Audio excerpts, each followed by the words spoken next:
আমরা ফেটে লাদ দিয়া আপনারা সুখী হইবেন।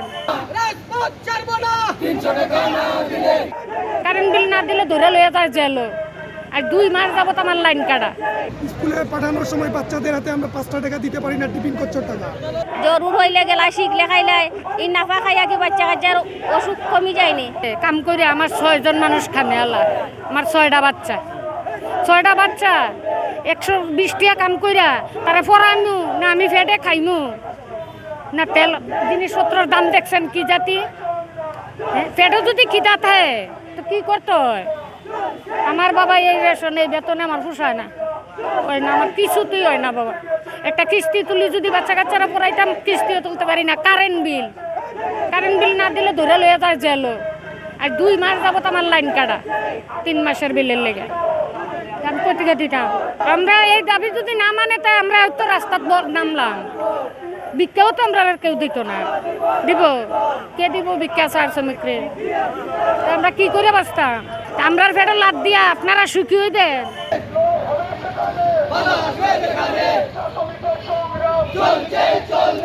আমাদের 300 টাকা মজুরি দিতে হবে, কারণ আপনি দেখবেন দিনের পর দিন হুড় করে নিত্য প্রয়োজনীয় জিনিসের দাম বাড়ছে। তেলের দাম বাড়ছে, চালের দাম বাড়ছে, ডাইলের দাম বাড়ছে, আলুর দাম বাড়ছে। দীর্ঘদিন থেকে আমাদের চা বাগানগুলোর শুধু কোম্পানির উন্নতি হচ্ছে, দিনের পর দিন চায়ের উন্নতি হচ্ছে, কিন্তু এই যে চা শ্রমিকদের এই পর্যন্ত কোনো উন্নতি নাই। আমরা চাই আমাদের মজুরি 300 টাকা হোক, কেননা আমরা 120 টাকা রুজে কাজ করে আমাদের স্কুলে পাঠানোর সময় বাচ্চাদের হাতে আমরা 5 টাকা দিতে পারি না, টিফিন খরচের টাকা। আমরা 5 টাকা গাড়ি ভাড়া দিতে পারি না আমাদের বাচ্চাদের। আমাদের বাচ্চারা হেঁটে স্কুলে যায়, না খেয়ে পড়ালেখা করে। রাজপথে আজকে 9 দিন 10 দিন হয়ে যায়, কিন্তু এখনো কোনো কিছু খবরও পাইলাম না। আমরা 100 টাকা মজুরিয়ে কি হয়? কিছুই হয় না। আমরা বাচ্চা কাচ্চার লেখাপড়া হয় না, ওষুধ পানি একটা নাফা দেয়, জরুর হইলে গেলা শিখলে খাইলে একটা নাফা দেয়। এই নাফা খাইয়া কি বাচ্চা কাচ্চার অসুখ কমি যায়নি? না, কমে না। আমরা 120 টাকা দিয়া কিতা করবো? কিছুই করতে পারি না। আমরা চাই আমরা 300 টাকা মজুরি দাবি করছি। এই যে মনে করো আমাদের 120 টাকা মজুরি দিচ্ছে, 120 টাকা মজুরিতে সংসার আমাদের চলছে না। এই যে আমার বাচ্চা কাচ্চাকে মনে করো লেখাপড়া শিখাইতে পারছি না, ঠিক মতন খাওয়াইতে পারছি না, ঠিক মতন ভালো মন্দ মানে ভালো খাওয়াইতে পারছি না। আর এই যে আমাদের মনে করো মেঘে ঝড়ে আমরা ভিজি, বৃষ্টিতে আমাদের কোনো কোয়ার্টার নাই।